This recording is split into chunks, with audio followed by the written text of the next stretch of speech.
morning calling soul. Umbola morning calling soul. Umbola morning calling soul. Umbola morning calling soul. Umbola morning calling soul. Umbola morning calling soul. Chers amis téléspirituels, que les bénédictions soient. Nous sommes de plein pied dans le mois d'avril qui est le 4e mois de l'année. Dans ce mois, nous avons 4 signes qui seront moins chanceux. Nous avons le signe Taureau, Gémeaux, Vierge et Verseau. Taureau, Gémeaux, Vierge et Verseau. Qu'est-ce que vous allez utiliser au cours de ce mois d'avril pour avoir la facilité financière, pour pouvoir avoir de bonnes opportunités professionnelles? Nous vous proposons le parfum Salomon de Genièvre. Le parfum Salomon de Genièvre, voici ce parfum qui est disponible dans les boutiques Océan au prix de 2500 francs. Donc c'est ce parfum qui est conseillé aux 4 signes moins chanceux dans le mois d'avril. Dans ce mois d'avril, toujours les signes les plus chanceux en finance et sur le plan professionnel, nous avons Bélier, nous avons Cancer, Lion, Balance, Scorpion, Sagittaire, Capricorne, Poisson. Et qu'est-ce que vous allez utiliser? Le savon Sachiel. Le savon Sachiel est disponible dans les boutiques Océan au prix de 1500 francs. Utilisez ce savon tout au long du mois d'avril 2022. Ça vous permettra d'atteindre facilement vos objectifs. Dans le mois d'avril, précisément le 12 avril, il est prévu au terme des grandes victoires à Révier, le bain de purification de l'aura et du réveil de l'étoile. Le bain de purification de l'aura et du réveil de l'étoile est conseillé ce mois-ci au signe Bélier.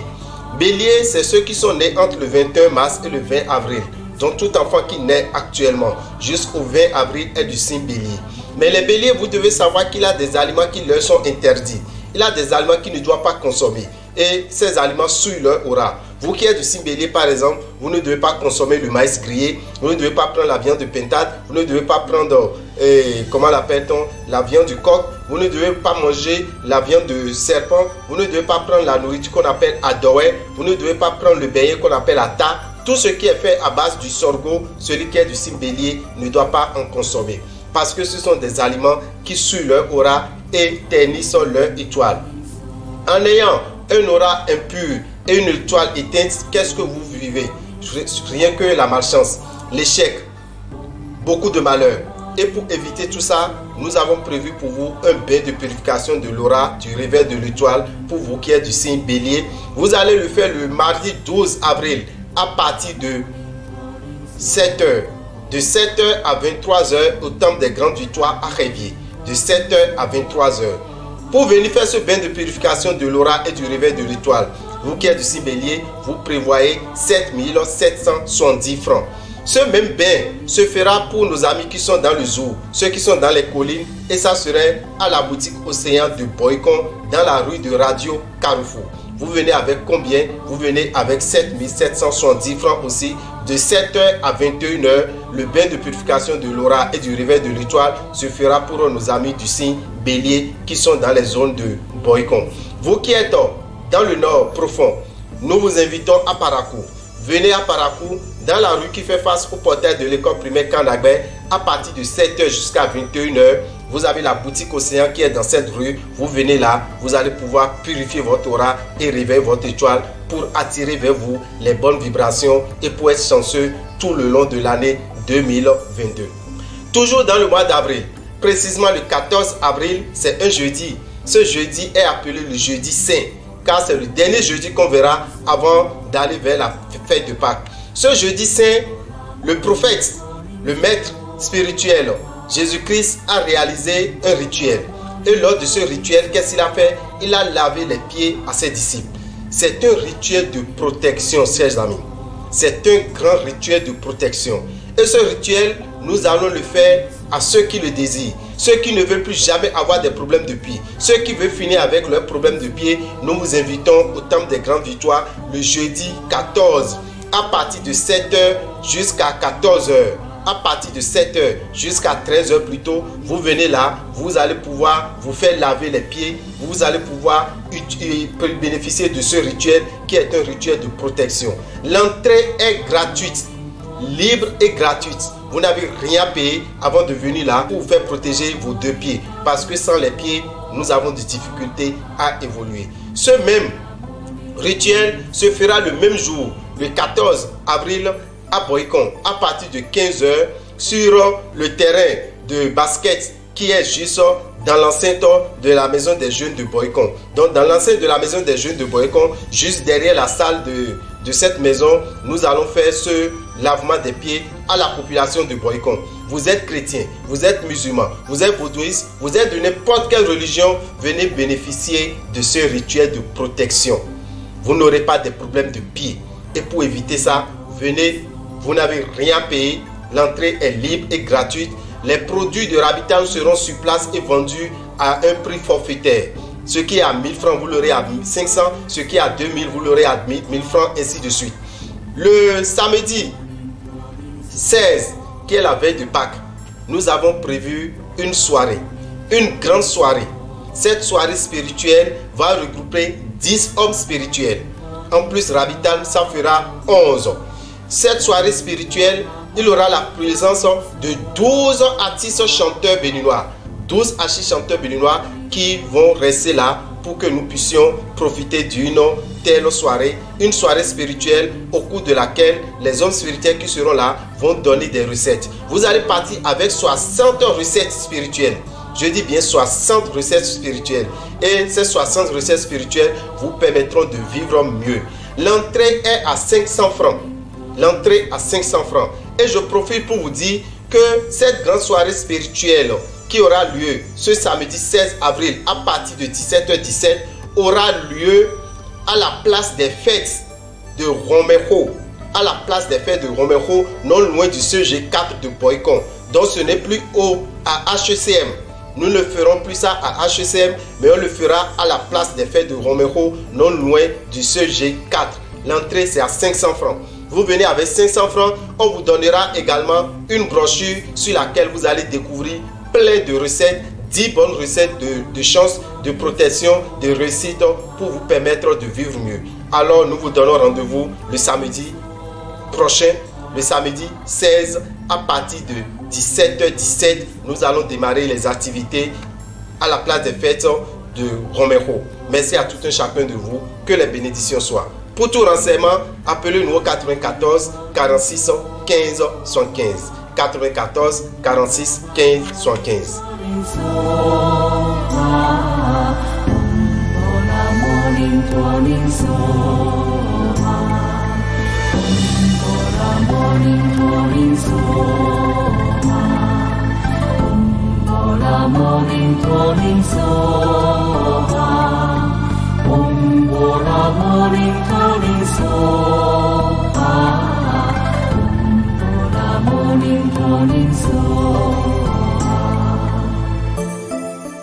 Mechile mi mikudo le wenu mi to gben lo polo mi ton bona ma gbere to sfifa ni kondo mi me biji mi na tun lo jilo mi lo lido sun mi mi ka lido sun mi o du ene e we sun oja sin na du ene ni ole mi mo no vi mi to yin apozu kan meton le toro le mi mo Gémeaux mi mo Vierge bo mo Verseau taureau Gémeaux Vierge pour le Verseau quoi mi na do mi do parfum lo e we mi na do mi do minizan e do yo rete parfum Salomon de Genève parfum lo mi no sa chakiwe adade parfum lo ho bo je pele kon lo lesin to meji bo ni sun en lido sun en ado fanui mi me kado bélier yin we mi me cancer mi me lion mi me balance scorpion capricorne sagittaire pour le poisson quoi mi de savon sachet e we mi nazan savon sachet lo na bi mi kasa yin chakilo po adade be do boutique océan le mi e na zombo sun e na fanu e de mi dogmo e na fanu da kwese aliji azosin aliji bo ka go si fino mi na don lo polo mi ton lo jiro mi son wi wa de rote nous no vi mi ton yin agbo gbe ton le e iro do bélier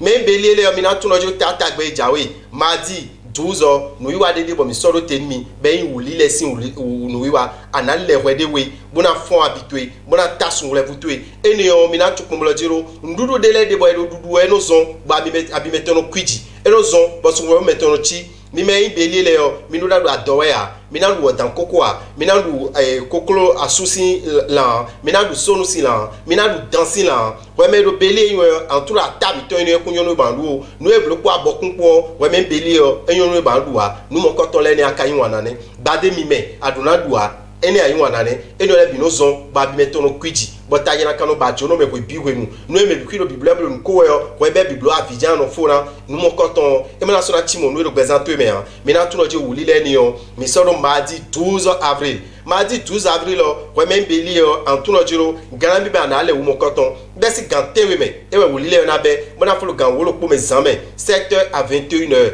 ajawe yo anare 7770 francs 7770 francs ni o de arren mona so akweni o ewe na zon bana le mo ko to mla klo habitué bla fonso wo le vutué mona do le djilo revi a dovie ewe nu wa mo ko to ndi revi a dovie fite mi kade abio école primaire a dovie si vont me o ajo vont nous contor de la disi ko yo wego abio me o en temps de temps de grande victoire fine wi wule mo ko to ndi one mi me kala gbome mi me ro boykon mi me do khale le do fie no le bible pupon mi yo na do mi no djilo fite mi de mi na yido tata gbe yin mardi 12 avril o mi na boutique océan me boutique océan e radio Carrefour si vont me wuli le na be lo ganté we me zanzan mo na fo lo ganté ne me badanu 7h à 21h 7h à 21h ewe wuli le mo ko to ndi bona do mi me karu paraku mi me ro khale do paraku le mi me ro totalibe dans le mi na boutique océan me boutique océan paraku ton et le vend de faire face école primaire quand na gbesin portail yo vend de faire face école primaire quand na gbeton si portail yo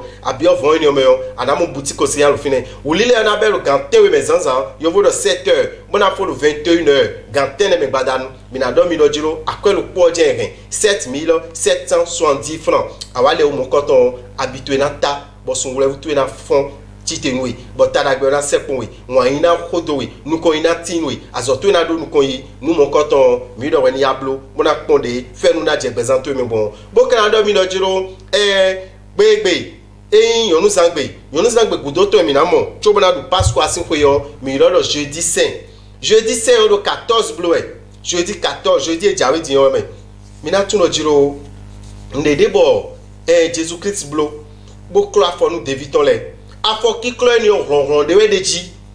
me gege no lo jire so ye de so we e we yin ni okede we ya ronron de do afo ki klo ni oji edodo afọ wan hawe ya edodo ado fide na yebo afọ na gblenu ya edodo awen afọ a edodo nde pacha we do afọ sin aliji ya enio nu wi wa mo koton mi soro tenmi bolo ji mi na wa bo mi na kla afọ mo koton mi afọ eni o ki klosi temeyo ajawe ajado akposugbe ya esudo akpocho wa mo koton e na belo gan tewe me zanzan bolo afọ lo gan lo pome ganté we me bolo afọ lo gan lo pome yo vo de 7h à 13h fite mi na blo mo koton de Révier à Dovier temple des grandes victoires awa fine yo ana kla for mon coton remede ba for lo tabato nu e remede ba no do anti afo zon dia me ye ge na blo le nu me ama babo nu ve mon coton na bezanto me wa ni mi kla for mon coton nu ba na mo khurun ma obodo toton o mi na do jiro benegbe de jeudi 14h mi na blo lo temple des grandes victoires besin 7h mo na for lo 13h mo na sonu mo na di lo boycon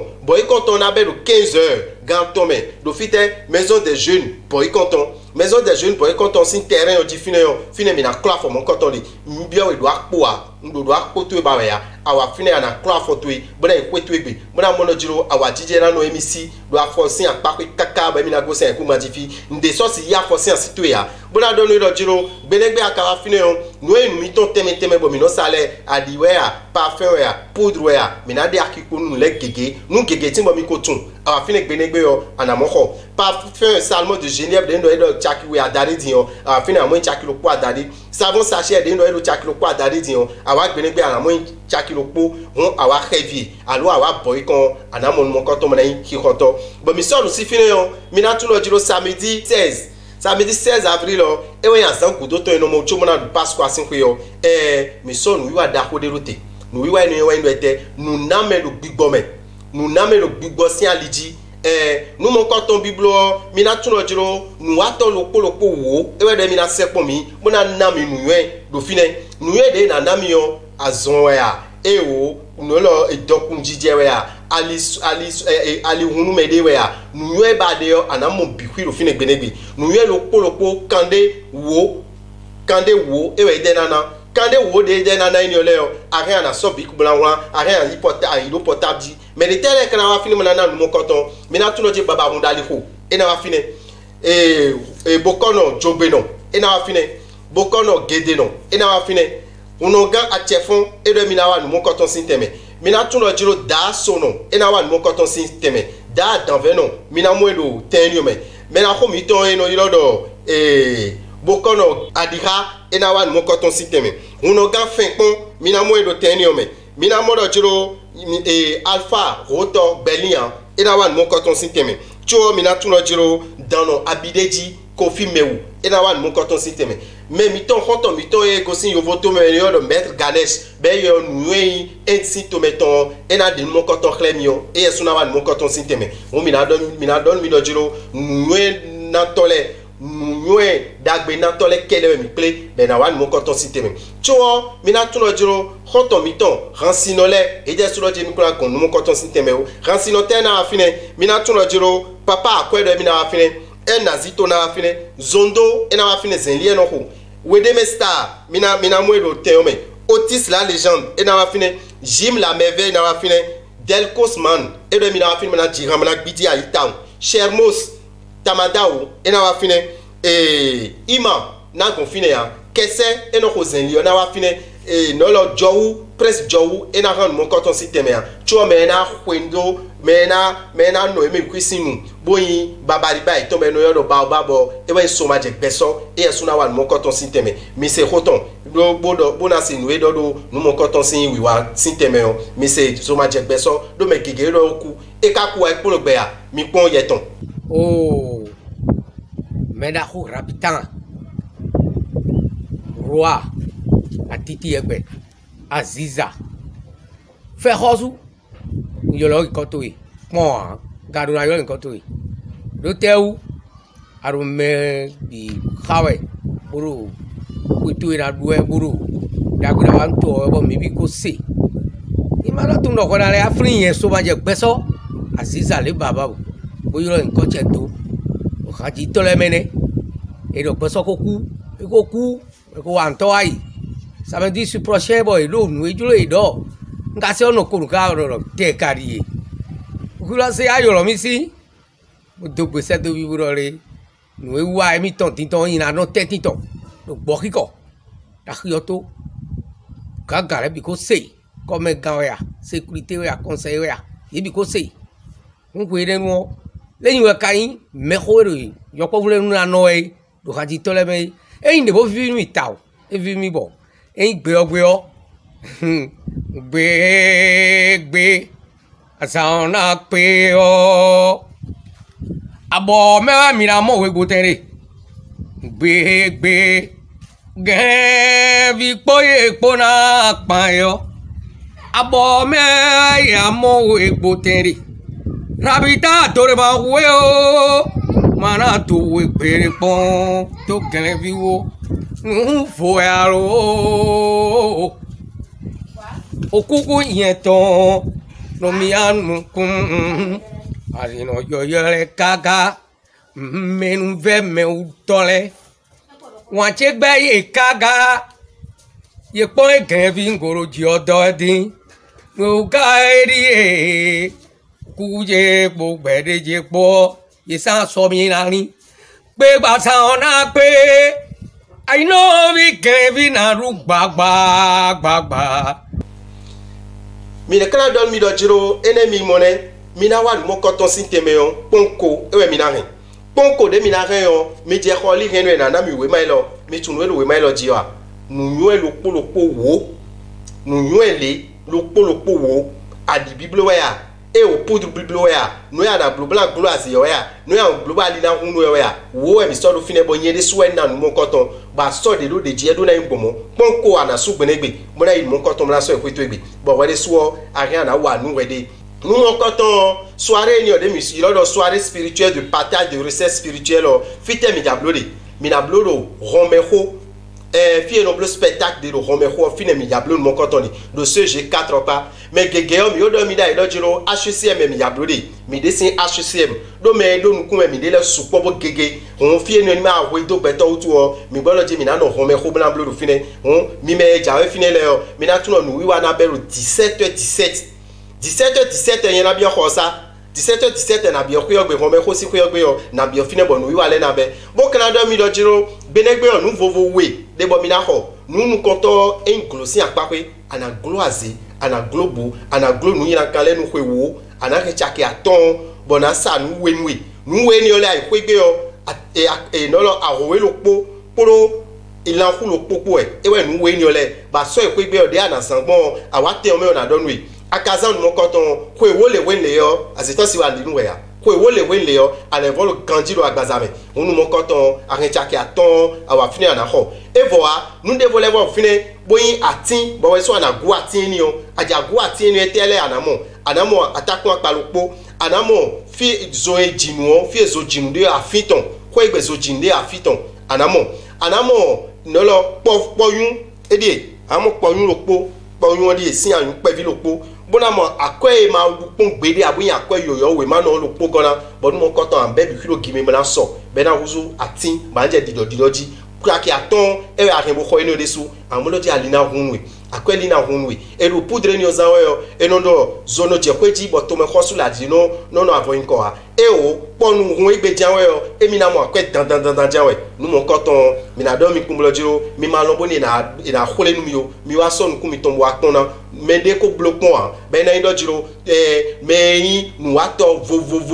wo goni ye de so na bulu wolopo be na na mi nu e fata et na nami nous fata nous mon coton tempombo ayi amisa ito ayan malenu ayan vodun sento ayan amadio maugbedu to wedu numéro miton 94 46 15 75 96 44 90 89 bonu sebolisa si fifa ni kondolo koloko miton leji ena chenmi morning soha Bola morning calling soha Bola morning calling soha Bola morning calling soha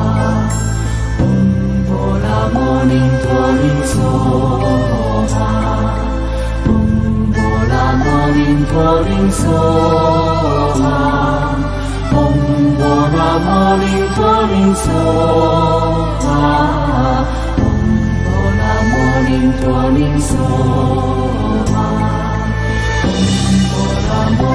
calling soha